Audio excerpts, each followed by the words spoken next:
Esteja convosco. Ele está no meio de nós. Proclamação do Evangelho de Jesus Cristo, narrado por São Lucas. Glória a vós, Senhor. Naquele tempo, disse Jesus a seus discípulos: não existe árvore boa que dê frutos ruins, nem árvore ruim que dê frutos bons. Toda árvore é reconhecida pelos seus frutos. Não se colhem figos de espinheiros, nem uvas de plantas espinhosas. O homem tira coisas boas de bom tesouro do seu coração, mas o homem mau tira coisas más do seu mau tesouro, pois sua boca fala do que o coração está cheio. Por que me chamais Senhor, Senhor, mas não fazeis o que eu vos digo? Vou mostrar-vos com quem se parece todo aquele que vem a mim, ouve as minhas palavras e as põe em prática. É semelhante a um homem que construiu uma casa, cavou fundo e colocou o alicerce sobre a rocha. Veio a enchente, a torrente deu contra a casa, mas não conseguiu derrubá-la, porque estava bem construída. Aquele, porém, que ouve e não põe em prática é semelhante a um homem que construiu a casa no chão sem alicerce. A torrente deu contra a casa e ela imediatamente desabou, e foi grande a sua ruína. Palavra da salvação. Glória a vós, Senhor.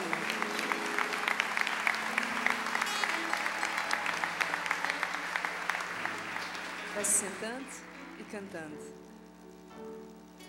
Bendito seja o nome do Senhor, agora e para sempre. Bendito seja o nome do Senhor, agora e para sempre. Mais uma vez. Bendito seja o nome do Senhor, agora e para sempre. Bendito seja o nome do Senhor, agora e para sempre.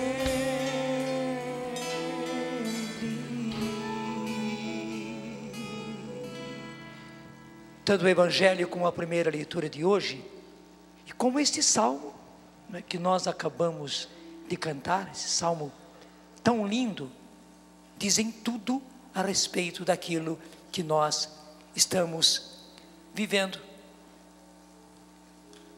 Mas como a leitura de hoje, a primeira leitura, é a continuação da de ontem, eu vou pegar com você a de ontem e a de hoje, unindo. Você vai ver que beleza. Até se você tem a sua Bíblia, como eu disse hoje cedo, né? Hoje eu trouxe a Bíblia grande, a mesma Bíblia da Ave Maria, só que com letras gigantes, né? Para poder ler de longe, qualquer pessoa também, as pessoas idosas poderem ler. Para o pregador é maravilhoso. Depois vocês vão entender também por que eu quis trazer hoje a Bíblia com letras gigantes, bem grandes. Pode pegar comigo na sua Bíblia, primeira carta de São Paulo a Timóteo, ainda no capítulo 1, versículo 12 e seguintes. 1 Timóteo, que tem duas cartas a Timóteo, a primeira e a segunda, é a primeira. 1 Timóteo, capítulo 1, versículo 12. Dou graças àquele que me deu forças, Jesus Cristo nosso Senhor, porque me julgou digno de confiança e me chamou para o seu ministério. A mim, que outrora era blasfemo, perseguidor e injuriador. São Paulo está dizendo quem ele era. A mim, que outrora era blasfemo, perseguidor e injuriador,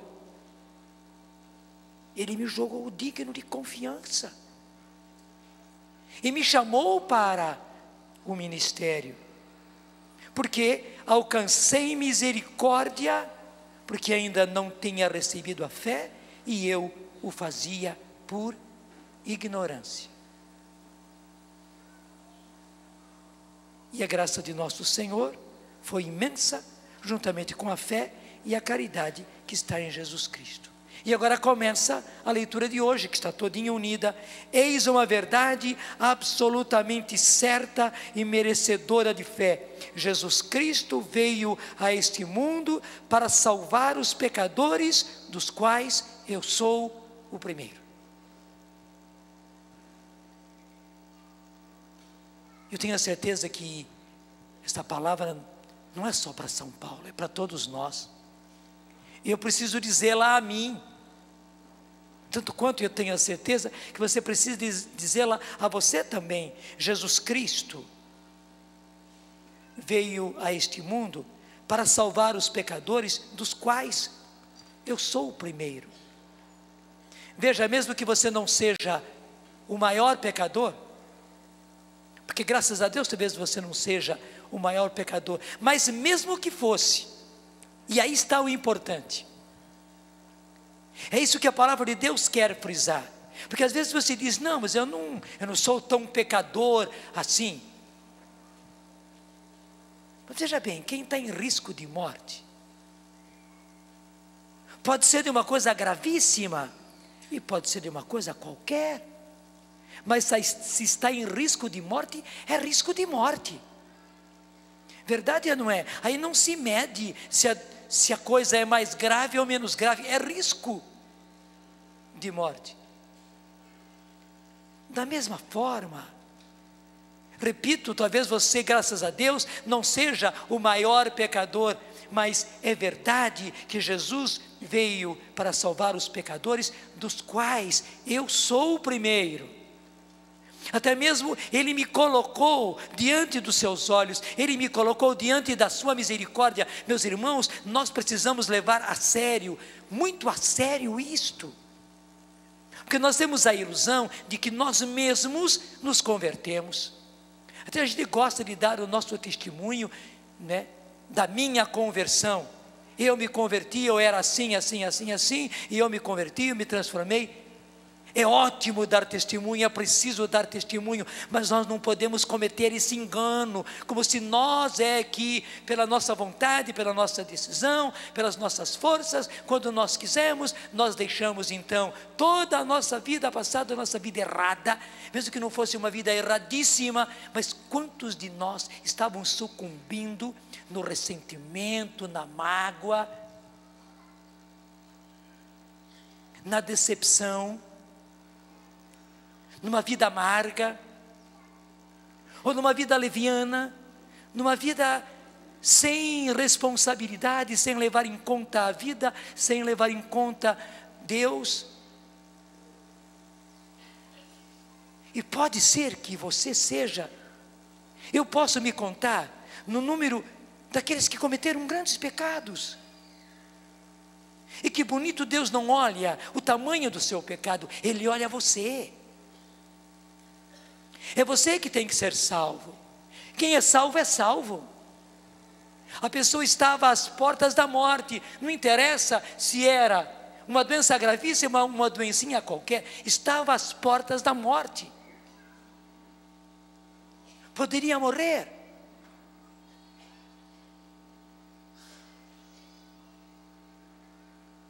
E o Senhor deu a mão. E se o Senhor deu a mão, aí está a maravilha. Veja, não se mede a gravidade da doença. Estava à porta da morte e o Senhor estendeu a mão. Meu irmão, minha irmã, não se mede o tamanho dos seus pecados e a sua situação de pecado. Se mede a mão da misericórdia do Senhor, que estendeu o seu braço e a sua mão e o seu coração, a sua misericórdia para você, e pegou você e resgatou você. Muitas vezes nós somos injustos com o Senhor e ingratos com o Senhor, e não levamos muito a sério a graça da conversão que nós tivemos. A gente admira São Paulo caiu do cavalo e tal, e não olha a imensa misericórdia que o Senhor teve conosco. Quando eu digo conosco, comigo e com você. Hoje é o dia de a gente celebrar isso junto com São Paulo. E até dizer tudo, dou graças, hoje é um dia de dar graças a Deus, aquele que me deu forças, Jesus Cristo nosso Senhor, porque me julgou digno de confiança. Eu não era, mas Ele me julgou. Ele me julgou digno de confiança e me chamou para o ministério. A mim, que outrora era blasfemo, perseguidor e injuriador, mas alcancei misericórdia, porque ainda não tinha recebido a fé e o fazia por ignorância. Eu salto logo para o versículo 15. Eis uma verdade absolutamente certa e merecedora de fé. Jesus Cristo veio a este mundo para salvar os pecadores, dos quais eu sou o primeiro. Jesus Cristo veio a este mundo para salvar os pecadores, dos quais eu sou o primeiro. E veja como continua lindo: se eu encontrei misericórdia, foi para que em mim, primeiro, Jesus Cristo manifestasse toda a sua magnanimidade, e eu servisse de exemplo para todos os que a seguir nele crerem para a vida eterna. Veja, São Paulo não foi apresentado por Deus como exemplo para olharmos para ele um grande santo. Não, ao contrário. O Senhor apresentou São Paulo a nós como exemplo, para vermos quem ele era e como Deus o cumulou com a sua misericórdia.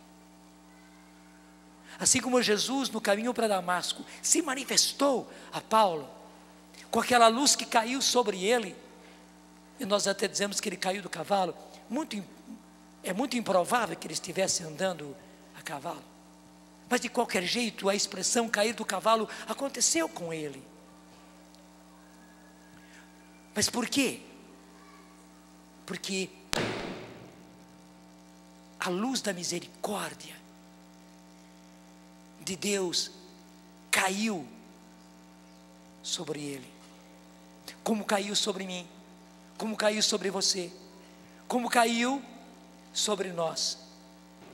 E esse exemplo que o Senhor quer que nós sejamos. Claro, temos que caminhar para a santidade, mas o exemplo que nós damos, e muitas vezes nós temos medo de dar testemunho, porque dizemos, mas eu não sou uma pessoa perfeita. Não é mesmo. O nosso testemunho é daquilo que nós éramos, e o Senhor fez de nós o que agora somos, e aquilo que precisamos ainda ser.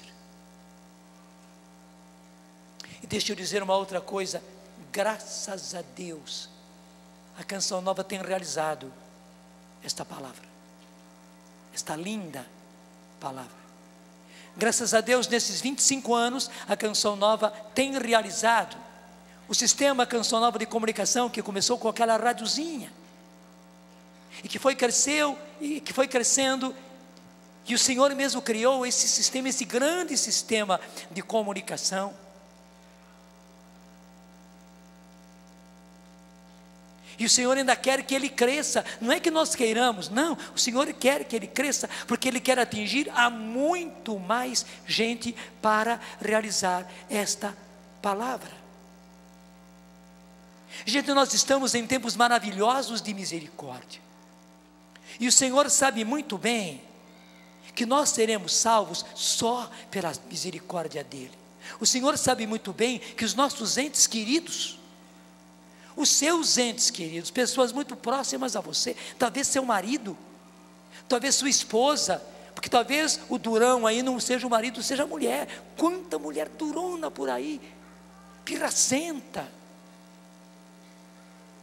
com a cabeça feita pelas novelas, feita pelas amigas, vivendo ainda infantilidades. Já é mulher, já é casada, já tem filhos, talvez já é avó, mas vivendo uma vida de imaturidade, e não quer saber de mudar de vida, e não quer saber de voltar-se para Deus.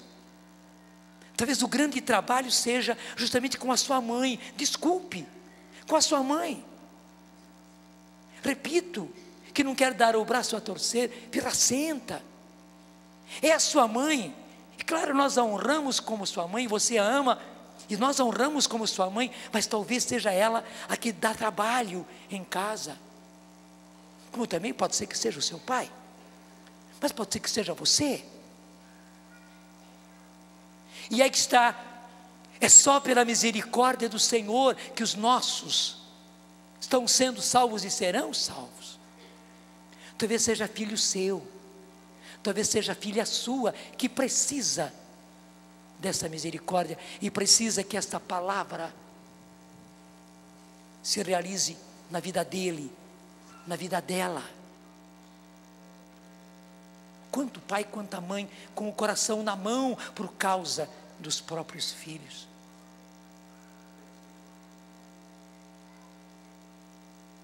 E talvez, se graças a Deus, seu filho e sua filha não estão muito mal, num caminho muito errado, mas estão bem longe de Deus, não levam a sério, não levam com responsabilidade, e vão na onda.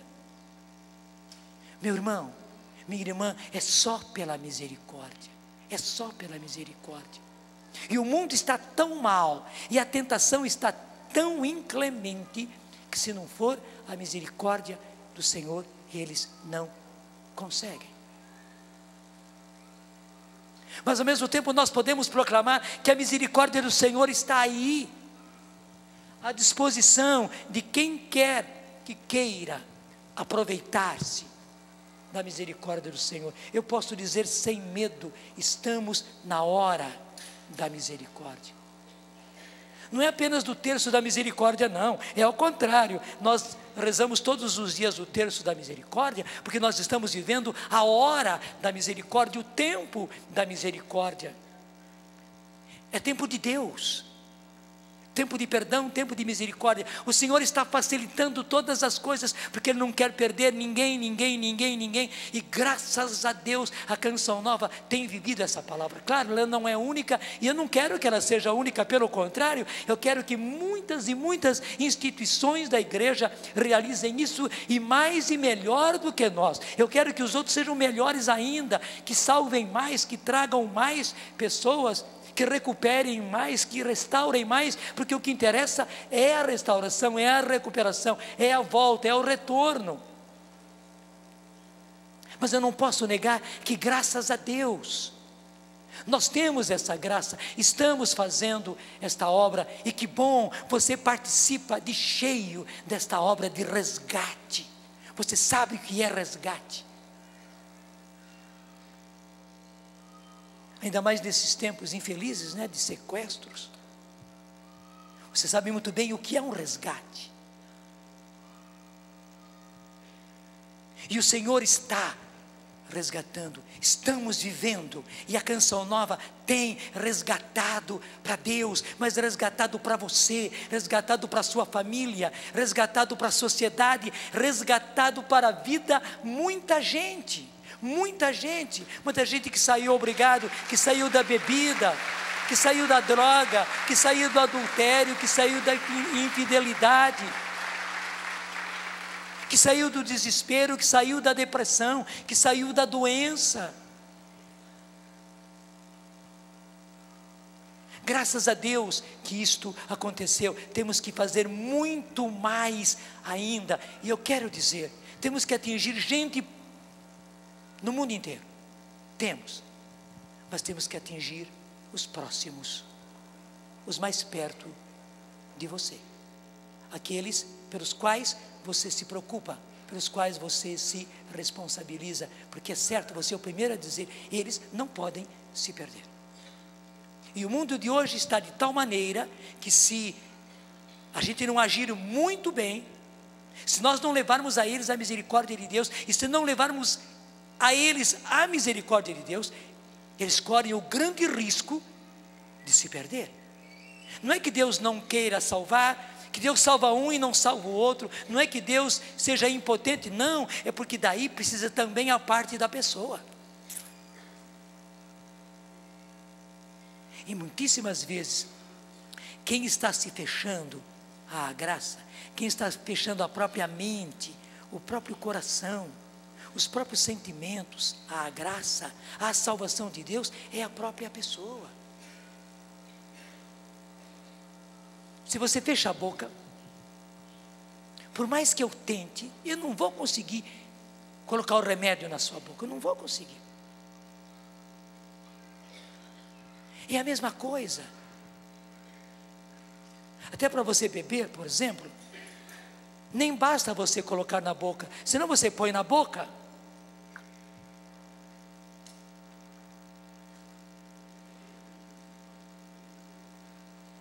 Que nem criança, né? Muitas vezes você põe um remédio e a criança fica com aquilo na boca. E fica tempo, e não engole, esperando a hora depois você assim, jogar tudo. Verdade ou não é? Para a gente poder beber, não só precisa colocar na boca, mas precisa dar aquele galeiozinho. Agora sim. Agora desce. E esse galeio só depende de você. Ninguém pode dá-lo por você. Na salvação do Senhor é assim. Ninguém pode dar esse galeio pelo seu marido. Você pode fazer de tudo. Você pode até pegar o nariz do bendito e apertar para ele engolir. Ele é obrigado a dar o galeio, mas ele que tem que dar o galeio. Você até apertou o nariz, como a gente faz com a criança, né? Mas que ele tem que dar o galeio, tem. E assim é com todos. A misericórdia de Deus está aí. Hoje eu posso dizer que a misericórdia de Deus é como as cataratas lá de Foz do Iguaçu, que tem muito mais água do que as cataratas de Niágara. Eu fiquei escandalizado quando vi a de Niágara, porque falava-se tanto, a gente viu por filme, parecia tão grande. Meu Deus do céu, eu tinha visto a de Foz do Iguaçu, né? Eu fiquei escandalizado, mas é só isso. E como eu tive a graça de um tempo depois voltar a Foz do Iguaçu, eu tinha razão. A nossa catarata tem muito mais, é que era Brasil, coitadinha, né? Então não tem aquele marketing todo, mas que tem muito mais água do que as cataratas de Niágara, lá na divisa entre Estados Unidos e Canadá. A misericórdia do Senhor hoje tem tanta misericórdia como as nossas cataratas têm água. Você pode colocar um bendito teimoso debaixo das cataratas de Foz do Iguaçu, e o bendito fechar a boca e fechar o nariz e não deixar a água entrar para dentro dele. Verdade ou não é? Ele é capaz de ser derrubado no chão, cair de costas e água em cima dele, água em cima do rosto dele, água em cima da boca dele, mas daí que ele fecha mais a boca ainda, né? E a bendita da mulher fecha mais ainda a sua boca, não posso falar a boca dela, né? Mas fecha mais ainda a sua boca, para não entrar nenhuma gota. E se não entra, e se a pessoa não dá o galeio, não adianta a catarata de Foz do Iguaçu em cima da pessoa. E é assim que está a misericórdia. Ela e somente ela pode abrir a boca, ela e somente ela pode dar o galeio e receber. Mas é por isso que nós temos que trabalhar muito, até pegando a pessoa pelo nariz e apertar o nariz da pessoa, para o bendito, a bendita, fazer o seu ato de aceitação. Claro, não adianta forçar ninguém, você está entendendo o meu modo de falar, mas que temos que cercar a pessoa com a misericórdia, tanto quanto o Senhor a cerca com a sua misericórdia. Nós somos agentes próximos. E por outro lado, não desanime. A Canção Nova não desanimou e não vai desanimar. A gente ainda que a gente não conseguiu atingir, que você queria que fosse atingido, só ainda não foi atingido, só, ainda. Mas tenha certeza, mais dia, menos dia, a bendita da pessoa vai se abrir, vai aceitar, vai abrir a boca, vai receber, vai dar o galeio, e na hora que der, a misericórdia de Deus vai entrar e vai acontecer a mesma coisa que São Paulo, e a pessoa vai dizer: o Senhor veio a mim, pecador, e sou o primeiro. Jesus Cristo veio para salvar os pecadores, dos quais eu sou o primeiro, porque eu fui um turrão, eu fui um teimoso, mas o Senhor me venceu pela sua misericórdia. E eu dizia a vocês hoje cedo, que talvez eu contasse no momento, e vejo que essa é a hora boa de eu contar. Aquele senhor, de que eu falei hoje cedo, professor Lourenço Scherrabi, um homem gênio, em questão de radiodifusão, ele sabia tudo. E ele não era nada de política. Ele estava no Ministério das Comunicações e chegou ao ponto máximo antes de ministro, né, que era o diretor de radiodifusão, por ser técnico, por ser conhecedor, conhecia de tudo, participava de grandes congressos internacionais de radiodifusão e dava um show. Ele participou de todo esse sistema de satélites que nós temos hoje. A radiodifusão no Brasil deve muitíssimo a ele, tanto sim que foi prestada uma homenagem a ele em Brasília, a esse respeito. Várias vezes eu tinha ido ao escritório dele. E fui uma vez, no mês de dezembro, logo depois daquele encontro de Brasília, que se chama Vem Louvar. E eu fui justamente para pedir as ondas curtas. Mas na hora que eu cheguei no escritório, o professor Lourenço Scherabi virou-se para mim e disse: o senhor por acaso é o padre Jonas que estava ontem lá naquele estádio de Brasília, o Nilson Nelson, naquele encontro? Eu falei: sou, sim senhor. Daí ele começou a contar e disse: olha, a minha esposa está participando de grupo de oração, e mais ainda os meus filhos participam de grupo de jovens e tal. Daí ele disse: hoje são os nossos filhos que estão nos levando de volta para Deus, e foi falando. Mas depois ele contou: eu não sou de igreja há muitos anos, disse ele.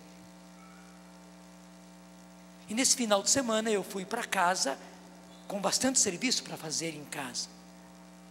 Eu já sabia que a minha esposa ia para esse encontro, então eu levei muito trabalho para fazer em casa, que eu ia ficar sozinho, ia ficar sossegado, ia ter tempo suficiente para trabalhar. Ela saiu logo cedo para o encontro e disse ele: mas eu me admirei que quando chegou pelas 4 horas, eu já tinha feito tudo. Até disse ele: eu peguei as minhas pastas, revi as minhas pastas, porque ele disse: eu acho que eu me enganei, era tanta coisa para fazer. E disse ele: olha, eu fiquei admirado que eu tinha feito tudo. Então me veio a ideia: vou lá para o encontro, para me encontrar com a minha esposa. E foi. E disse ele: quando eu cheguei estava tudo cheio, realmente estava cheio, estava tudo cheio. Mas eu olhei assim e vi uma cadeira, até ele me disse, uma cadeira vermelha, vazia. Então disse ele: eu fui na direção daquela cadeira vazia, e na medida que eu me aproximei, eu olhei, e daí fiquei mais admirado ainda. Deus faz as coisas bem feitas, né? Disse ele: eu fiquei mais admirado ainda que quem estava ao lado daquela cadeira vermelha vazia era a minha esposa, disse ele. Ela nem se apercebeu. Quando eu cheguei perto, ela até ficou admirada de eu estar ali. E me disse o professor Scherabi: padre, eu fiquei dali para frente até o final da missa. E lhe digo, se a igreja católica é isso que eu vi ontem lá no Nelson, eu volto para a igreja católica. Eu disse: professor Lourenço, pode voltar, porque a igreja católica, o senhor, como o senhor disse, faz muito tempo que o senhor não frequenta, mas graças a Deus, após o concílio houve tantas mudanças. É isso mesmo, pode voltar. Ele inclusive fez com a cabeça: eu vou verificar e eu vou voltar. Se realmente a igreja hoje é aquilo que eu vi lá ontem, eu estou voltando para a igreja. Daí começamos a trabalhar no projeto. Graças a Deus foi tudo diferente, né? Porque aconteceu isso de imprevisto ali. No finalzinho daquele dia, eu ia celebrar uma missa ali naquela igreja de Nossa Senhora Aparecida. Quem é de Brasília sabe, perto da avenida tem uma igrejinha de Nossa Senhora Aparecida. O padre que era encarregado ali, era segunda-feira, ele precisava sair e tal, por ser segunda-feira, e pediu se eu podia celebrar. Eu falei: posso sim, eu estou livre, 6 horas já acabou todo o trabalho do ministério, eu posso ir lá. E fui celebrar. Começamos o nome do Pai e tal. Quando chegou no ato penitencial, alguém entrou no fundo da igreja, mas eu já estava abaixando a cabeça. Confesso a vocês que aquele dia eu não fiz o ato penitencial, porque ficou na minha cabeça: é ou não é? É ele mesmo ou não é ele mesmo? Eu vi bem ou eu vi mal? E quando eu levantei a cabeça, findando o ato penitencial e dizendo: confessemos os nossos pecados, eu vi, era realmente o professor Lourenço Scherabi, com uma senhora e mais um rapaz, que já estavam na primeira fileira dos bancos da igreja. E participaram de toda a missa, participaram da pregação. Eu vi o entusiasmo com que ele estava acompanhando, os olhinhos dele, um homem super inteligente, brilhando. No final da missa nós fomos conversar na porta da igreja, até fizemos muito barulho na nossa efusão, que as pessoas que começaram a rezar o terço vieram pedir para nós que falássemos mais baixo ou falar longe. Tal era o nosso entusiasmo. Ele contando que chegou em casa e disse para a esposa, a dona Josi: você não imagina quem é que eu recebi hoje lá no ministério. E ela disse: não sei mesmo. Ele disse: tenta. E ela colocou não sei quantos nomes. Disse: não, você errou tudo. Ele disse: aquele padre que estava ontem lá no encontro no Nilson Nelson. Ele disse: o Padre Jonas? Ele disse: o Padre Jonas. Aí tiveram aquela conversa e tal. Um pouquinho depois, ela disse para ele: eu vou à missa. Como ela sempre fez. Ele nunca foi, né? E ela mesma depois me dizia, eu fiquei admirado quando ele se virou para mim e disse: eu vou com você. Eu quase caí das pernas, mas eu não quis dizer nada para não perder aquela chance. E ele me confessava logo naquele dia que na hora que ela disse: eu vou à missa, ele lembrou-se: eu disse para o padre lá que se a igreja católica era aquilo que eu vi lá no Nilson Nelson, eu estava voltando para a igreja. É a chance que Deus está me dando. Eu vou ver como é que é. Daí nós conversando, ela disse que no dia seguinte, providencialmente, porque nada é coincidência na Canção Nova, né? Providencialmente, a novena do Natal, era quase o Natal, o Venho Louvar acontece sempre no mês de dezembro, um pouco antes do Natal. A novena do Natal ia ser justamente na casa dela, no apartamento dela. E ela me convidou, até o professor Lourenço disse, porque ele era muito diplomata: não, bem, o padre tem muitas ocupações. Então eu falei: olha, se eu puder, eu vou. E combinei de ir, mas ele me disse: padre, amanhã cedo eu volto ao ministério, que aquilo que o senhor me disse, eu já dei andamento. Gente, no dia seguinte eu fui para o ministério, às 9 horas da manhã, porque ele pediu que estivesse lá às 9, e fiquei até às 10 horas da noite, sem parar. Saímos um pouquinho para almoçar, trabalhando. Foi uma maravilha o que foi acontecendo, o que foi se desenrolando dentro do ministério. Inclusive ele conseguiu que eu tivesse uma audiência com o ministro, que era ministro naquele tempo, ministro das comunicações. Mas como ele tinha uma agenda grandíssima, ele foi me receber um pouquinho antes das 10 da noite. E não só ele me recebeu, as coisas que nós precisávamos, ele concedeu. Foi um dia em que as coisas se desenrolaram assim, maravilhosamente. Daí, ele mesmo, o professor Lourenço, me pegou no ministério e me levou para a casa dele. Claro que a novena do Natal tinha acabado há muito tempo, mas algumas pessoas ficaram lá, porque o Padre Jonas ia, então ficaram esperando. E quando nós chegamos, começamos a rezar. Me haviam dito que o professor Lourenço não estava bem do coração. Apenas disseram que ele não estava bem do coração. Então naquela oração eu impus as mãos sobre ele e pedi ao Senhor que o curasse. Mas eu não sabia o alcance da doença dele.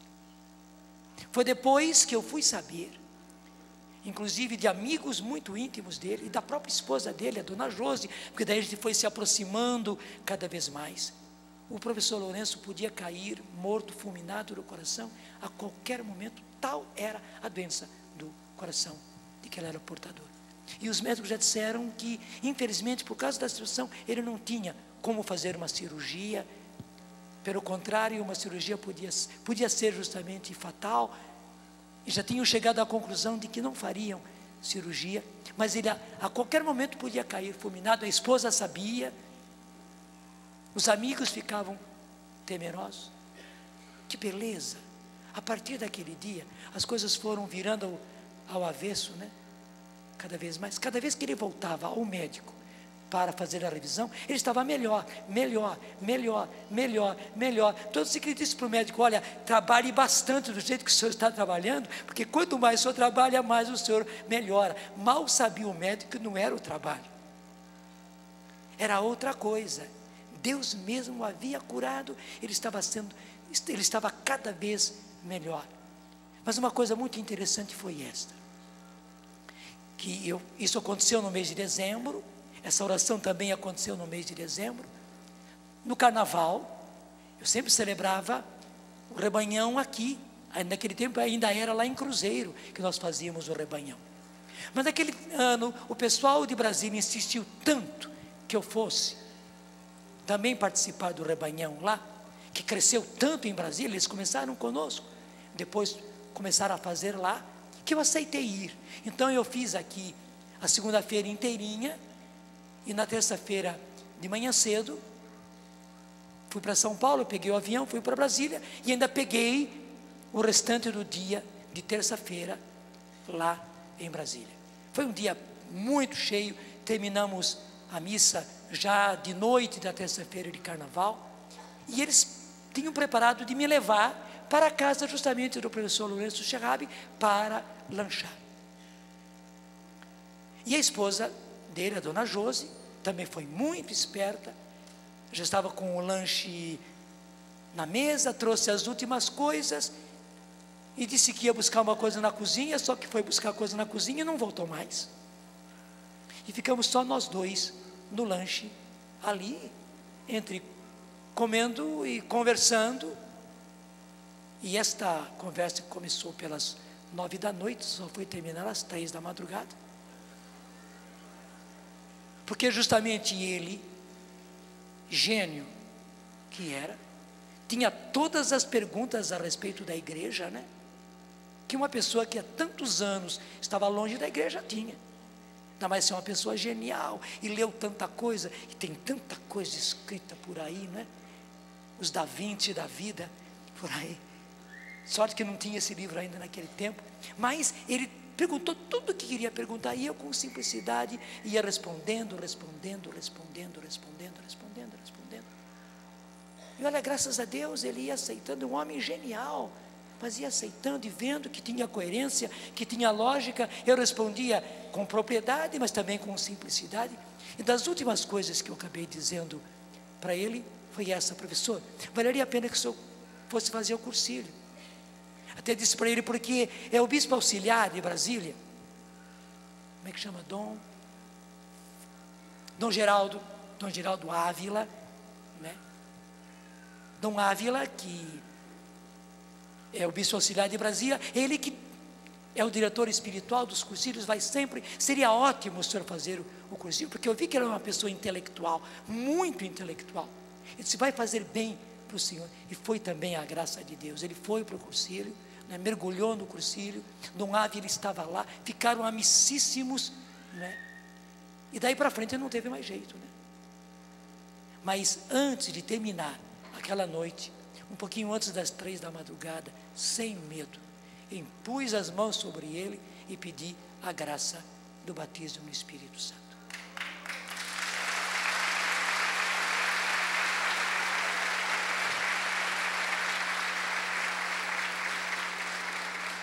Gente, o que Deus fez com esse homem depois disso não dá para contar.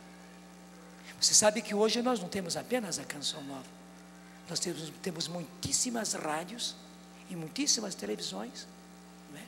Tudo dentro da legalidade. Ele foi mostrando, foi incentivando, como incentivou a mim para entrar para a televisão. Naquele tempo nós, ainda lá por 1983, só em 89, eu contei hoje cedo, né? Eu era o medroso, foi ele que incentivou. Deixa eu contar mais uma coisa, que quanto à televisão, quando chegou no dia 7 de dezembro de 89, no dia seguinte, nós íamos começar com a televisão. Estava tudo preparado, eram os meus 25 anos de padre. Embora fosse aquelas camerazinhas, né, de filmar casamento, batizado e filmar festinha em casa, mas conseguimos aquelas camerazinhas e íamos começar com cara e coragem. O transmissor já estava instalado, tudo pronto. E na tarde o professor Lourenço Cherrabi me telefona dizendo, padre, não vai dar para entrar com a televisão no ar. Eu disse, professor, o que aconteceu?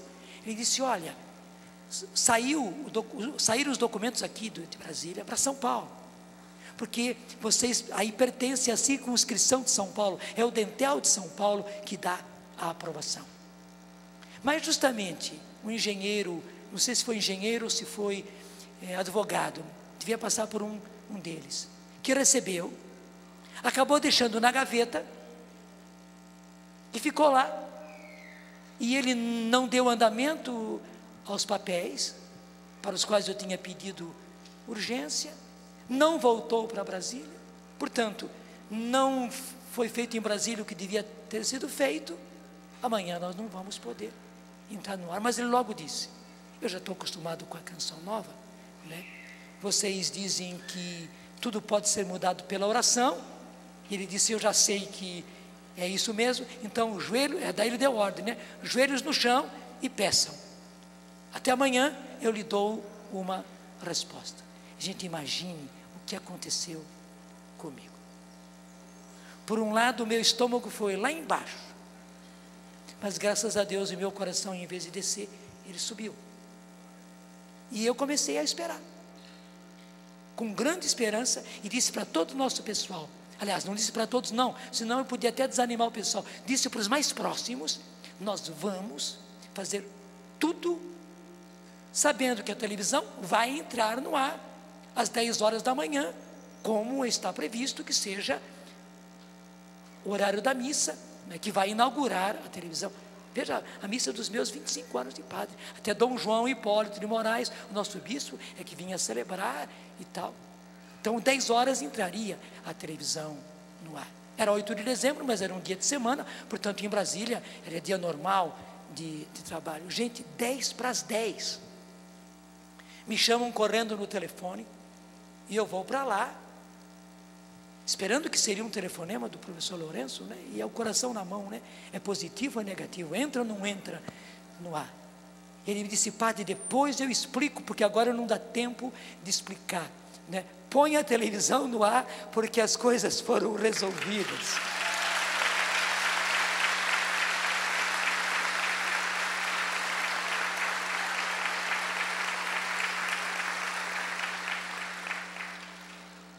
Depois eu fiquei sabendo do que foi que aconteceu.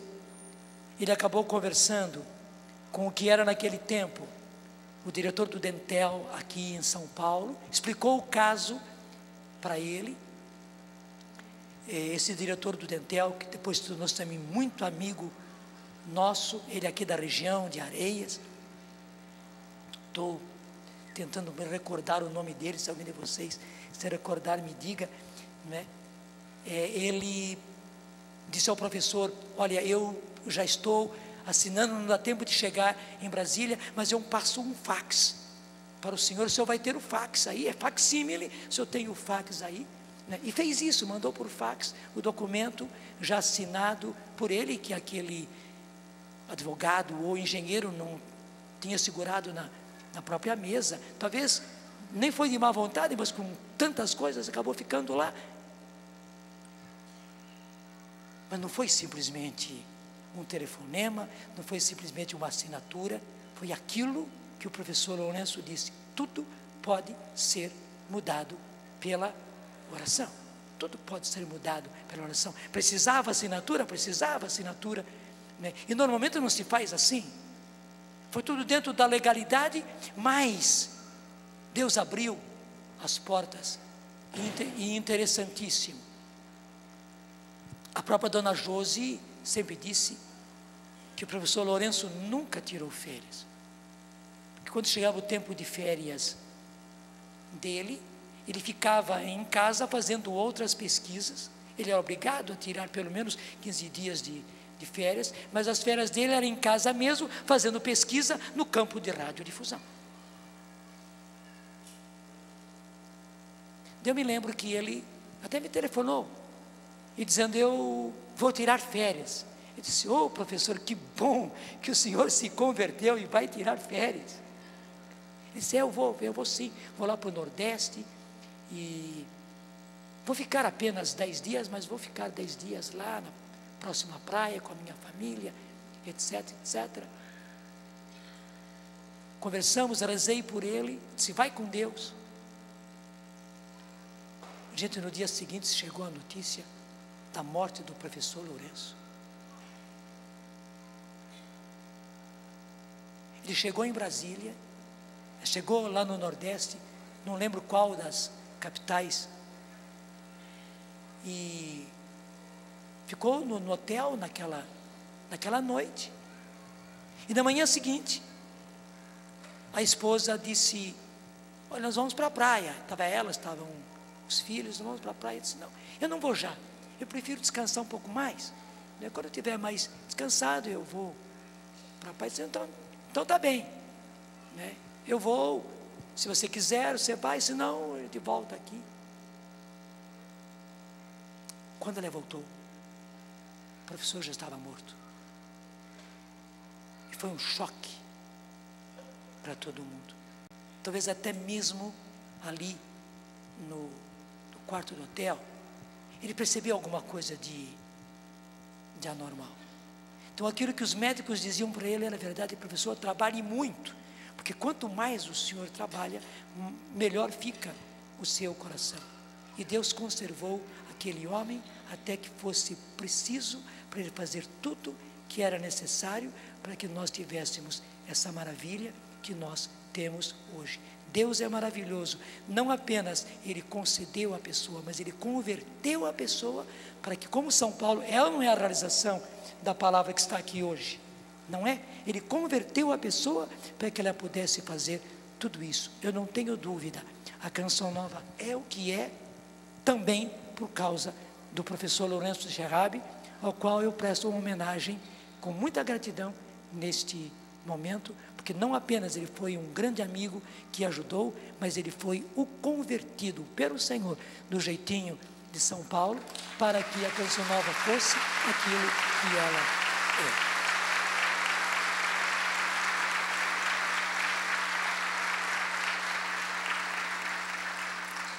Eu tenho a certeza que isso basta,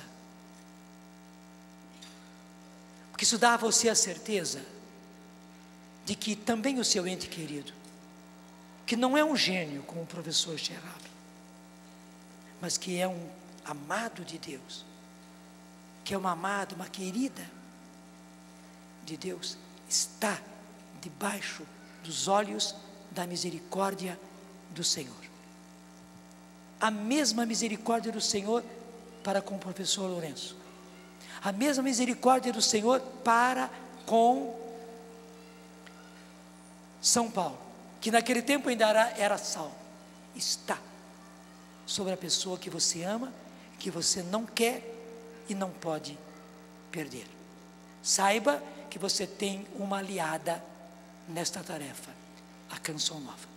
A Canção Nova esteve com você durante esse tempo todo, e ela vai continuar com você, para que ela seja instrumento de Deus, para levar a salvação a cada um dos seus que desta salvação precisa. Pode aplaudir para valer, pode aplaudir.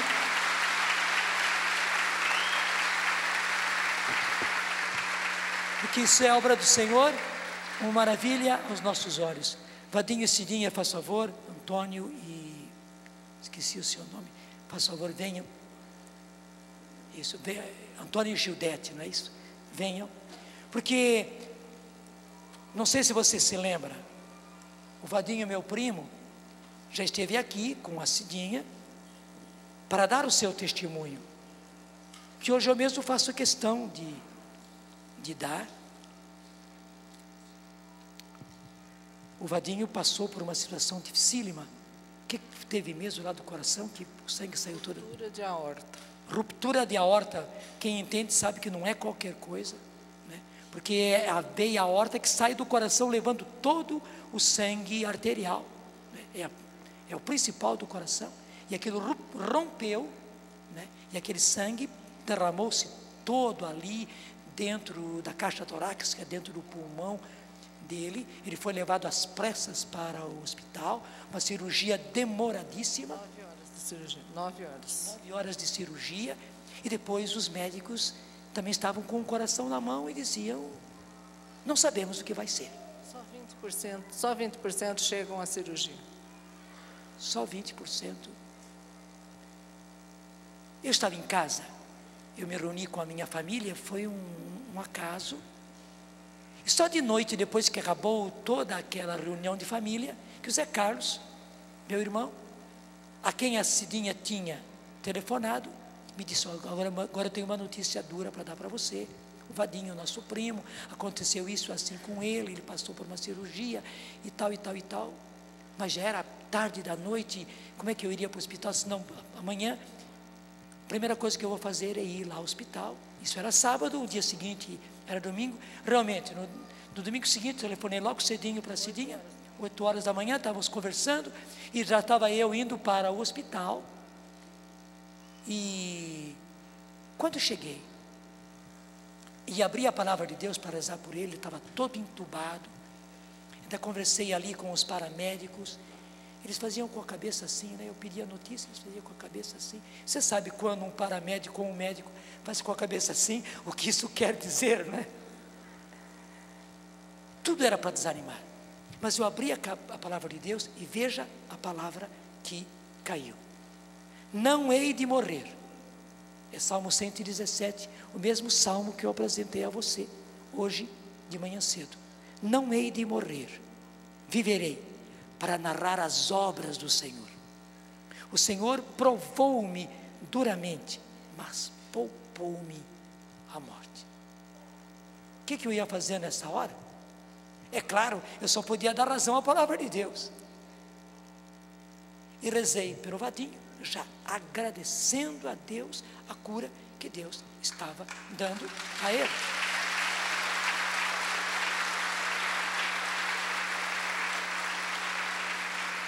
E claro, ele não estava curado ainda, mas dizendo ao Senhor: Senhor, cura esse teu filho, como a tua palavra está dizendo, para que ele narre a sua para que ele narre as suas obras, porque o Senhor o provou duramente. Que provação para todos nós, mas poupou-me a morte.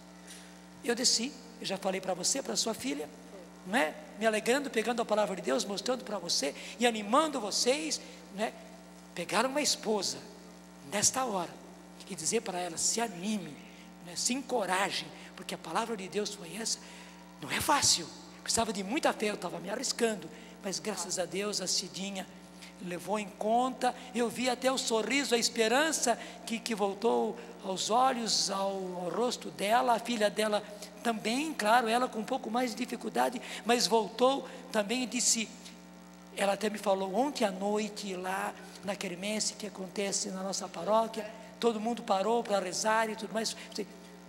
Volta lá, porque ela não podia ficar no hospital, era UTI, volta lá e diz para o pessoal redobrar a oração, porque o Senhor vai levantar o Vadinho.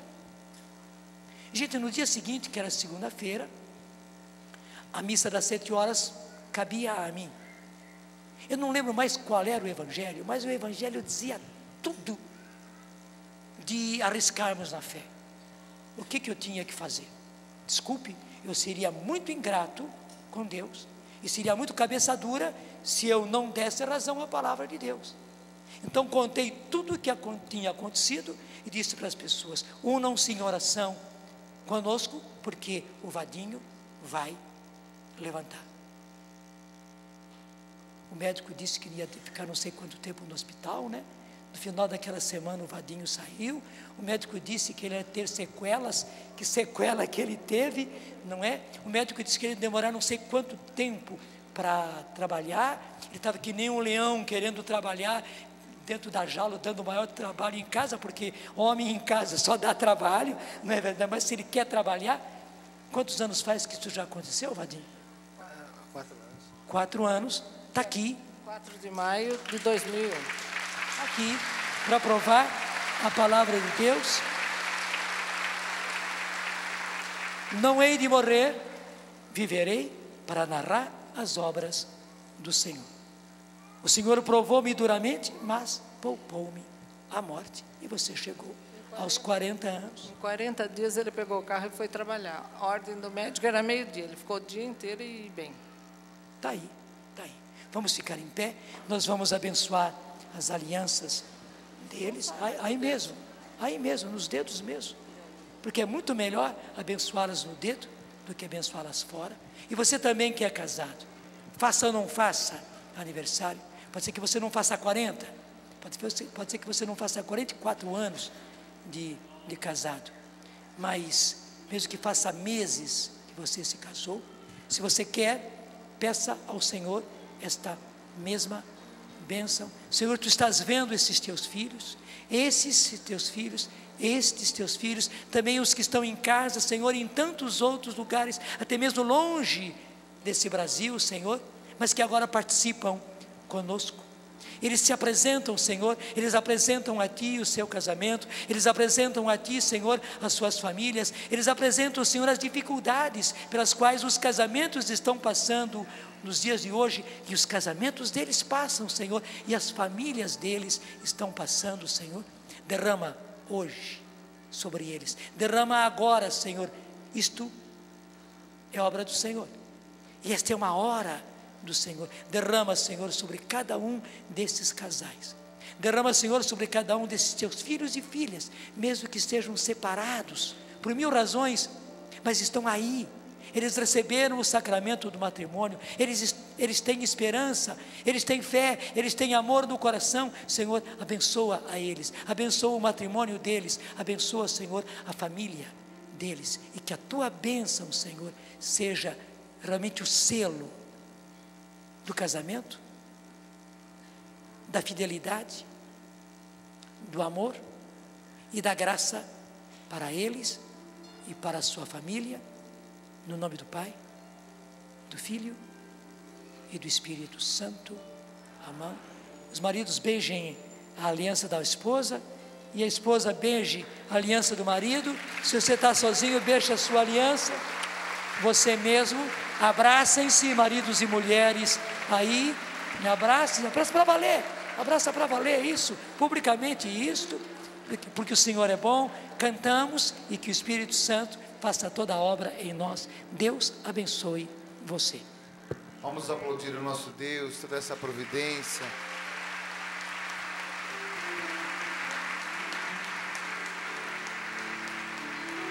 Levanta a sua mão e diga: eu quero amar, eu quero ser aquilo que Deus quer. Sozinho eu não posso mais, sozinho eu não posso mais. Como instrumento de Deus, diga: eu quero amar, eu quero ser aquilo que Deus quer. Sozinho eu não posso mais, sozinho eu não posso mais, sozinho eu não posso.